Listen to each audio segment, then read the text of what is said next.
बाप्पा येत आहे तर ना आपल्या डोंबिवलीमध्ये एक्झिबिशन राहत आहे, तर मी पण मम्मा बरोबर चालली आहे. तुम्ही पण या, तर चला बघूया. आणि पेटूला पण जाम भूक लागली आहे यार, म्हणून मी चालली आहे. सर्वेश हॉल आहे ना, अरे म्हणजे फडके रोडच्या इथे, तिथे आहे हा एक्झिबिशन, जे 3 तारखेपर्यंतच आहे हा. आणि ना मम्माच्या फ्रेंडचं पण स्टॉल होतं इथे नक्षी करून, जिथे तुम्हाला असे ट्रेडिशनल इयरिंग्स, नेकलेस आणि नथ मिळेल जे एकदम पॉकेट फ्रेंडली आहे. त्याबरोबर ना मम्मानी असे प्लांटर्स पण घेतले, कारण का आमचे तर सगळे खराब केले सूर्यानी. ओव्हरऑल एक्झिबिशन तर खूपच मस्त आहे, तुम्ही पण जाऊन या आणि बघा. त्यानंतर सगळ्यात मेन काम, पेटूला काहीतरी खायला प्यायला दिलं. वृंदावन मध्येच गेलो.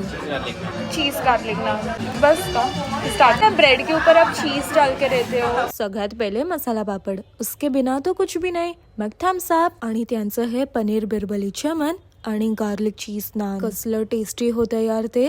त्याबरोबर काश्मीर की कली. हे सगळं खाऊन पिऊन पेटू एकदम खुश.